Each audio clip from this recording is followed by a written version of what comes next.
दुर्गा सप्तशती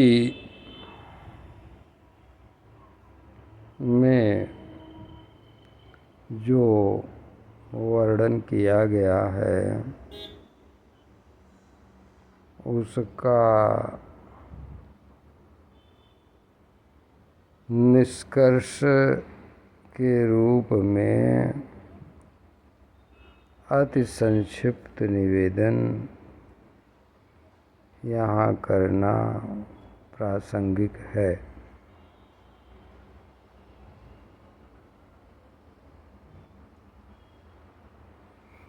हुआ क्या कि एक जंगल में जहाँ एक साधु महात्मा जी रहते थे, सन्यासी बाबा, वहाँ पे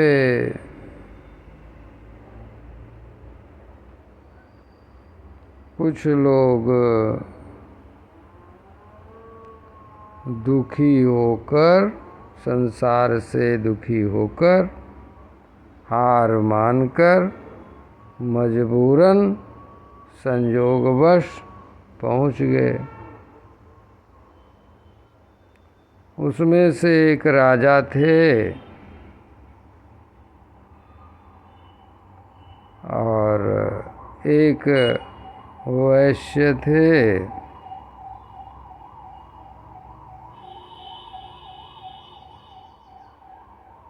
और एक और कोई समाज का सताया था। तो राजा दुखी क्यों थे? विप्र और ये विशेषतः साधु नामक बनिया, ये बेचारा बहुत दुखी था। क्यों था? इन लोगों के दुख का सबसे बड़ा कारण क्या था? ये अध्याय 1 में वर्णित है दुर्गा सप्तशती के। तो चिंतनशील हमेशा लोग रहते हैं, रहे हैं, मनुष्य मात्र का ये स्वभाव है। तो उन्होंने, राजा ने पूछा कि देखिए, ये जो वणिक हैं, बिजनेसमैन, इनके घर वालों ने बुढ़ापा में इन्हें धक्का मार के निकाल दिया है घर से बाहर। लेकिन महाराज, क्या बात है, ये रह रह के घर वालों के ही बारे में सोचते हैं। जिन परिवार के लोगों ने इतनी दया नहीं दिखाई कि गरीब बेचारे को, गरीब तो नहीं था, बहुत धनी बिजनेसमैन वहाँ गया था, मतलब जिस मजबूर दीन, अब उसको कह लीजिए किसी वजह से, दीन पर दया न करके जिन लोगों ने निष्ठुरता दिखाकर उसको भगा दिया, मतलब ये कहिए लात मार के भगा दिया, प्रोवर्ब है, उन्हीं परिवारजनों के प्रेम में, याद में ये दिन भर जो है व्याकुल रहता है।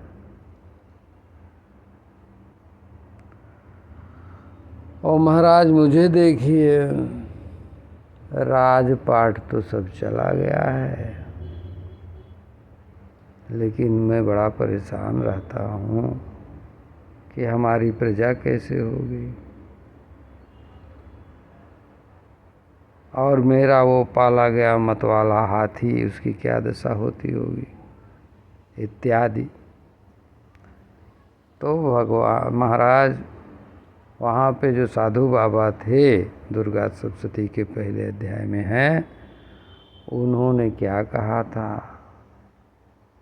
उन्होंने कहा कि ये भगवान विष्णु की माया हैं, जो श्लोक सुन लीजिए। ओम ज्ञानिनामपि चेतांसि देवी भगवती सा बलादाकृष्य मोहाय महामाया प्रयच्छति। इसी चीज़ को, इसी श्लोक को श्री रामचरितमानस नामक रामायण में गोस्वामी तुलसीदास नामक कवि ने इस प्रकार लिखा, जो अभी अब बताने जा रहा हूँ। तो जो ज्ञानीन कर चित अपहरई बरियाई विमोह मन करई। तो वो कौन शक्ति है, वो कौन सा कारण होता है जिसके कारण न चाहते हुए भी व्यक्ति का चित्त कहीं और लगा रहता है। इस पर विश्व भर के सभी चिंतनशील व्यक्तियों को विचार करना चाहिए। और क्योंकि आदिकाल से सर्वाधिक चिंतन जिन पूर्वजों ने किया है, विश्व में वे कहीं भी हों, किसी भी देश में हों, हम उनके कृतज्ञ हैं, क्योंकि उन्होंने दिया है। और जो दिया है, जिसने पाया, कहने का मतलब उसका कृतज्ञ न रहना, ये कृतज्ञता नामक महापाप के अंतर्गत आता है। इसीलिए हम उन महान वर्तमान वैज्ञानिकों के भी कृतज्ञ हैं, और ऋण चुकाने के लिए हम लोग रॉयल्टी देते रहते हैं। ये बहुत अच्छी बात है, इससे दोष पाप नहीं लगेगा। जैसे एडिसन ने बल्ब का आविष्कार किया, किसी ने हवाई जहाज़ का आविष्कार किया, किसी ने जो हम लोग फ़ोन और ये लिए हैं, ये चीज़ को खोज के प्रयोग करके बताया, किसी ने बिजली का खोज किया। ये सब पृथ्वी पर मौजूद वे पूर्वज हैं जिनके हम कृतज्ञ हैं। हाँ, कुछ को हम रॉयल्टी नहीं देते हैं, इसलिए उनके हम ऋणी हैं, जो ऋषि ऋण के नाम से हम सब के ऊपर हमेशा मौजूद रहता है। फिलहाल क्या कहा वहाँ पे साधु महात्मा जी ने समझाते हुए, जो ऊपर बताया कि वे भगवान श्री महाविष्णु की शक्ति महामाया हैं। अब इसके बाद जब राजा ने पूछा, महाराज मैं जानना चाहता हूँ कि वे भगवती देवी कौन हैं, तब उन्होंने बताया कि विष्णु शरीर ग्रहणम अहमीशानेव च। मतलब कि जो भगवान श्री महाविष्णु को शरीर धारण कराती हैं और जिनके प्रभाव से वो क्षीर सागर में सोते हैं, वो महाकाली नाम से भगवान की, श्री महाविष्णु की शक्ति हैं। और विस्तार नहीं करना चाहते हैं, संक्षेप में सुनाने का मन है, क्योंकि विस्तार करने से मिनट बढ़ जाएगा और लोग देखेंगे नहीं, सुनेंगे नहीं और छोड़ देंगे और कंफ्यूज रहेंगे। इसलिए संक्षेप में ही बताना चाहता हूँ।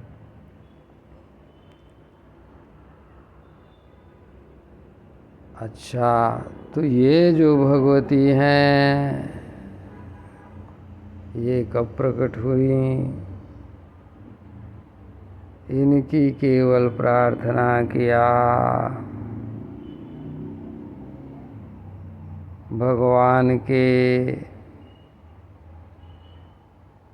एक स्वरूप श्रीमान ब्रह्मा जी ने कि हे भगवती, हे देवी, हे माता, आपके प्रभाव से नारायण सो रहे हैं, कृपया इनको जगा दीजिए, क्योंकि मधु और कैटभ नाम के राक्षस उत्पात मचाए हुए हैं। तब भगवान श्री महाविष्णु को उन भगवती महाकाली जी ने कृपा करके जगाया। इसीलिए कहते चेतनेत अभिधीयते। तब उन्होंने पहला अवतार, पहला रूप महाकाली जी का ये है, जिनकी प्रार्थना ब्रह्मा जी ने किया।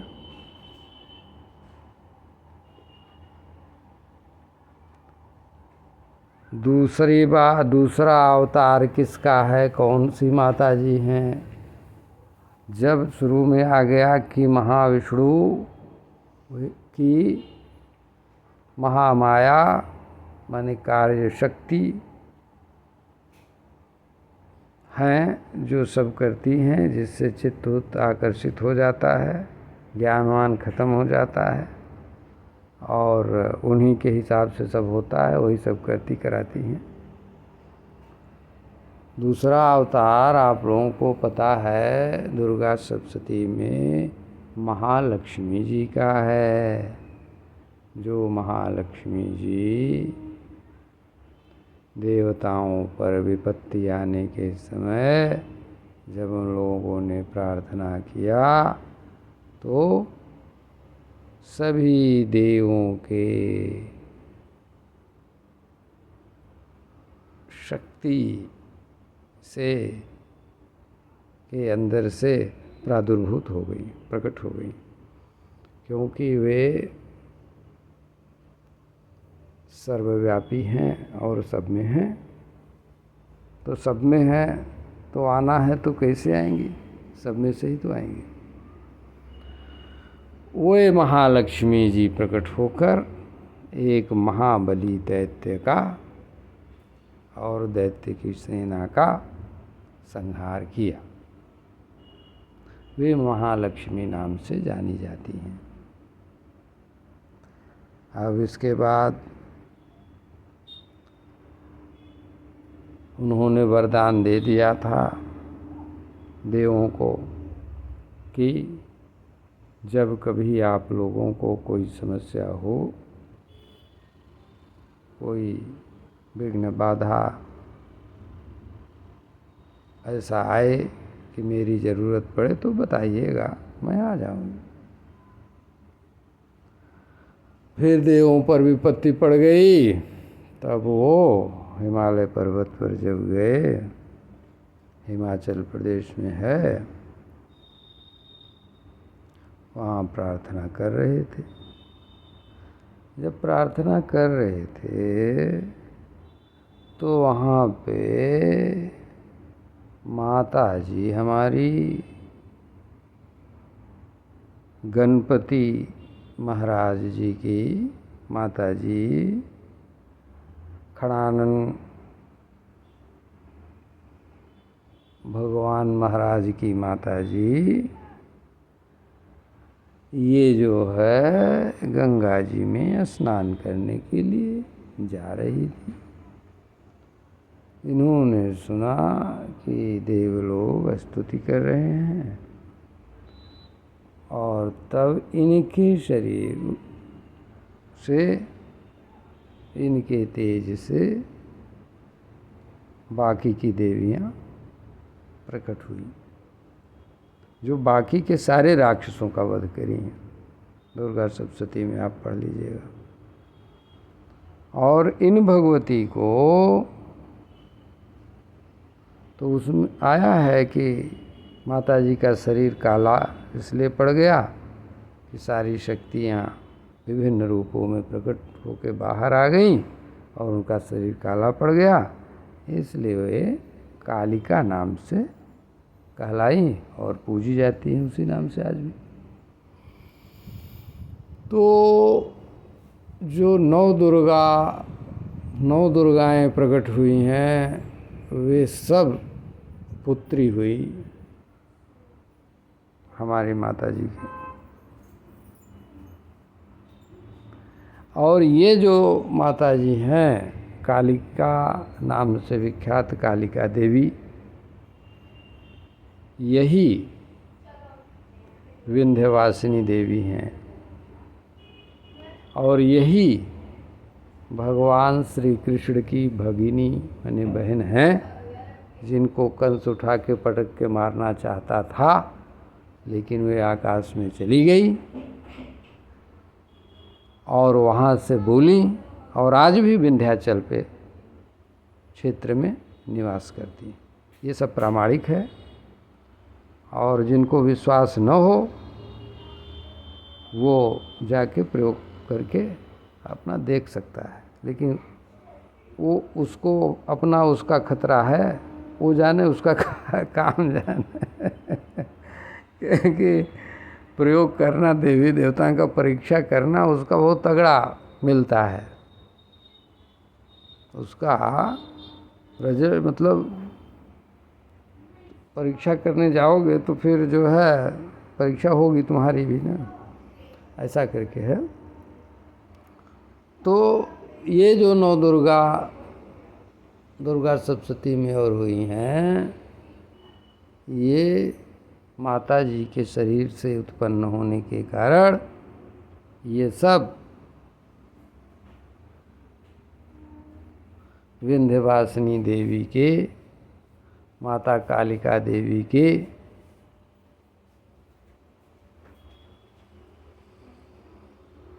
पुत्री के रूप में मानी जाएंगी। इसीलिए नवमी के दिन नौ कन्या को भोजन कराया जाता है। तब वो जो साधु बता रहे हैं महात्मा जी, वो महात्मा जी जो बता रहे हैं कि किसके वजह से चित्त आकर्षित हो जाता है, ज्ञानी नाम चेतांसी देवी भगवती, सब बता दिए। विष्णु भगवान की महामाया है, इनके प्रभाव से सारा संसार चलता है और इन्हीं को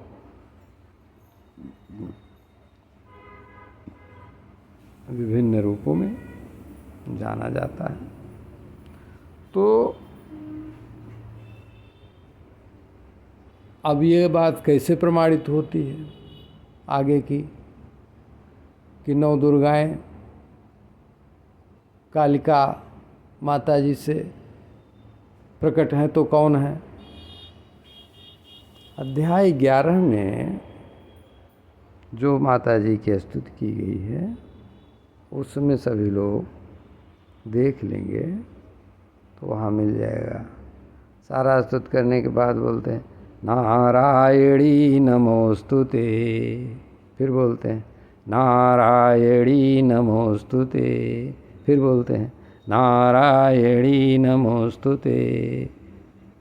बहुत सारे श्लोक में स्तुति करते समय ये है नारायणी नमोस्तुते। तो बहुत लोग, कुछ लोग क्या करते हैं कि उसको बदलने की कोशिश करते हैं। बदलने की कोशिश करने से क्या फ़ायदा है, दोष पाप लेने से। नारायण और नारायणी एक तरीके से पर्याय होता है, इसलिए नारायणी शब्द वहाँ आया, नारायणी नमोस्तुते। एक नारायण है तो एक नारायणी। अब प्रश्न है नारायणी और नारायण कौन है? अरे भैया नारायण नारायण है और नारायणी भी नारायण है, मतलब नारायण की बहन।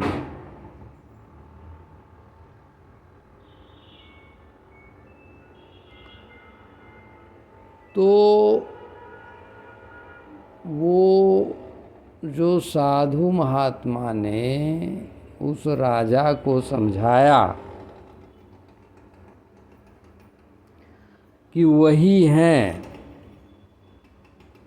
जो सब कुछ करती धरती प्रलय पालन और संहार करती हैं। अब चूंकि ये हम लोग पृथ्वीवासी हैं, इसलिए हम लोग पृथ्वी तक ही सोच सकते हैं, विचार कर सकते हैं। कैसे? जैसे कहावत है, सावन के अंधे को सब हरा हरा ही दिखता है। ये कहावत है। खैर, जो सावन में अंधा होता है तो कहते हैं कि लोग उसको तो कुछ दिखता नहीं, लेकिन जो आंख बंद करने से परिकल्पना आते सब हरियर हरा हरा दिखता है। सावन के अंधे को सब हरा हरा दिखता है। काहे कि उन्हें तो एक लिमिटेड है देखना है, लिमिटेड ही देखते हैं। दूर तक तो उनको देखना नहीं है। पृथ्वी एक अगर होती तो चलिए ठीक है। अब तो साबित हो चुका है कि पृथ्वी अनेक है और आकाश एक हो, मतलब ये अपना सूर्य भगवान एक होते, चलो अब तो वैज्ञानिकों ने प्रमाणित कर दिया है कि आकाश गंगा में करोड़ों की संख्या में सूर्य हैं।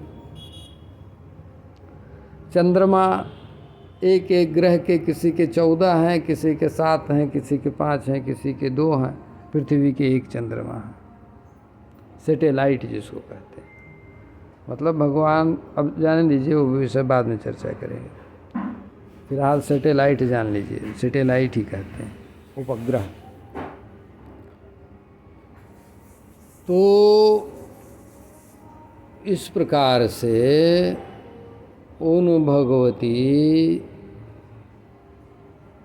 श्री महाविष्णु की शक्ति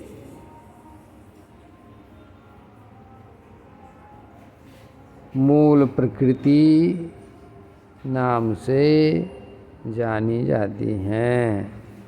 और आरती जब करते हैं तो उसमें भी है मूल प्रकृति,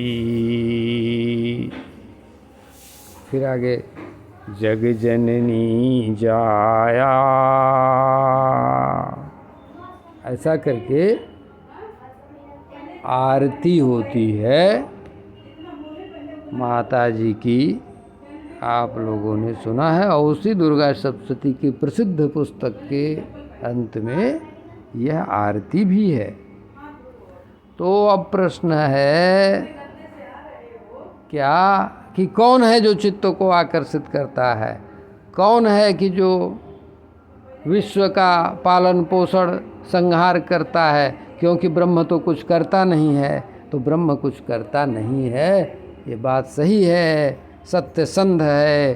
केवल एक काम करता है और दूसरा काम करता है। नहीं, क्योंकि चेतन है और है, ऐसा नहीं कि है नहीं, वो केवल संकल्प करता है। संकल्प मात्र से कार्य की सिद्धि होती है, वो भगवती करती है।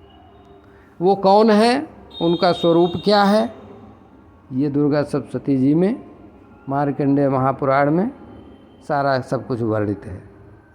जो दुर्गा सप्तशती में संक्षिप्त रूप से कहा गया 700 श्लोक में, उसका भी निष्कर्ष और निचोड़ यहाँ पे निवेदन किया गया है।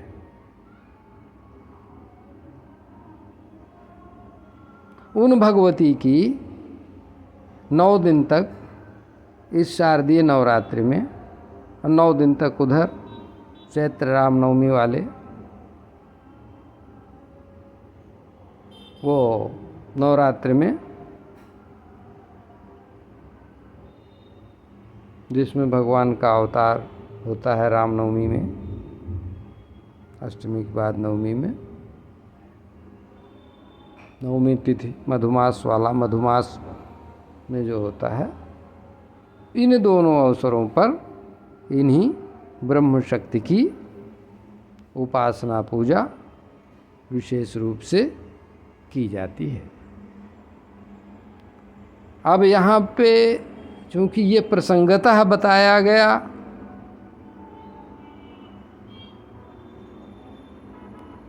प्रसंग क्या था, इसी से रिलेटेड एक वीडियो है जो इसके पहले आया है 3 मिनट का। उसमें कह दिया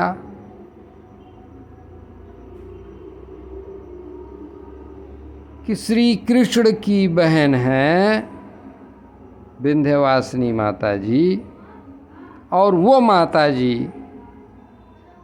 कालिका देवी हैं, अभी कहा गया।